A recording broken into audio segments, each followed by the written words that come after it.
Lembrando que eu resumi essa história para que vocês pudessem entender um pouquinho de onde a gente está, né? De onde a gente chegou e onde a gente está.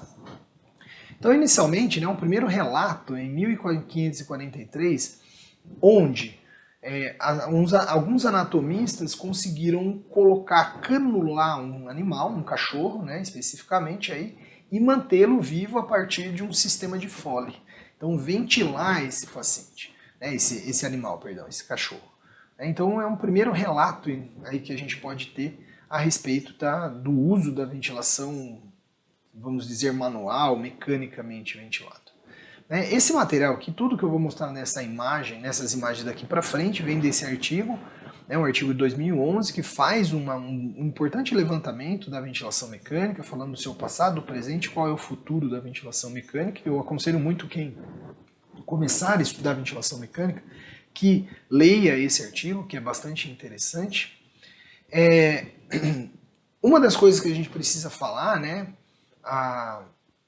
é que a ventilação mecânica, mais para frente eu vou explicar para vocês, ela se divide em pressão negativa e pressão positiva, mas que um grande marco na evolução da ventilação mecânica foi o Iron Lung, né? O pulmão de aço, chamado pulmão de aço, que ele salvou muitas vidas, especialmente entre os anos de 1930 e 1960, na epidemia de poliomielite. Então a pressão negativa tornou realidade clínica, né? Foi uma realidade manter os pacientes vivos, né? Então acontece que no momento aí da pandemia de poliomielite, ela foi muito mais importante. E aí, né, a gente vê nessa importante imagem o que era uma UTI nessa época, entre 1930 e 1960, todos os pacientes aí dentro desses tubos que é o ventilador mecânico Iron Lung, né? E aí, mais de perto, né, o que era então? Esses pacientes ficavam só com a cabeça de fora, aqui a gente vê o profissional abrindo, né, esse tubo, né, esse tanque, né, e o paciente era ventilado por meio de pressão negativa. Né? Então a pressão negativa foi um ponto bastante importante aí nessa evolução. Para vocês terem uma ideia, né,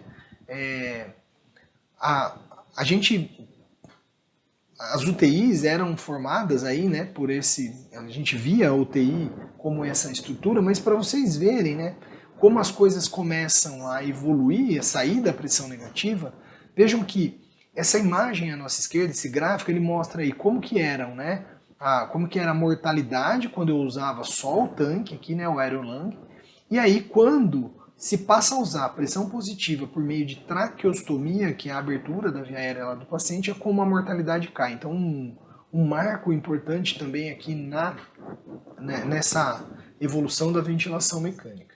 Então, a ventilação mecânica, ela tem, né, algumas limitações com pressão negativa.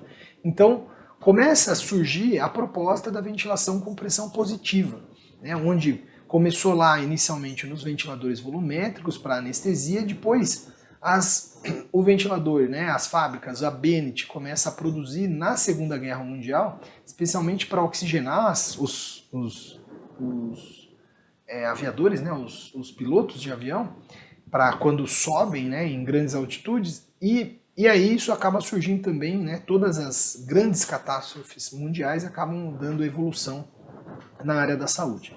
E aí então surge o Bird Mark 7, que é então do nosso lado direito aqui os ventiladores da Bennett, e aqui o Bird Mark 7, que ele então, os problemas a gente acaba adquirindo outros problemas, né, que a ventilação mecânica traz, complicações, mas não tem mais as complicações, né, a falta de acesso, por exemplo, ao paciente da pressão negativa, ou ter que abrir aquilo lá e o paciente parar de respirar. O Bird Mark 7 é um ventilador que, apesar de fazer parte aí da história da ventilação mecânica, aqui é uma imagem que eu mostro aí para vocês, onde essa imagem ela é uma imagem pessoal, é uma foto que eu tirei de um ventilador que a gente usava durante a reabilitação numa das universidades que eu trabalhei antes de estar aqui na Unesp. Ainda falando da história, né, a partir de um momento importante aí da história da ventilação mecânica, surge-se o conceito de pressão expiratória positiva final, né? Então, simplesmente mergulhando o ramo exalatório em um frasco com água, começa a se perceber que mantém o pulmão aberto mesmo ao final da expiração, mesmo com o paciente relaxado, né? Então esse é um primeiro relato aí do uso da pressão expiratória positiva final. A história ainda da ventilação mecânica tem outras coisas, a gente podia falar das gerações da ventilação mecânica, mas de forma geral é isso que seria importante para vocês entenderem até agora, já que nós estamos falando de questões básicas.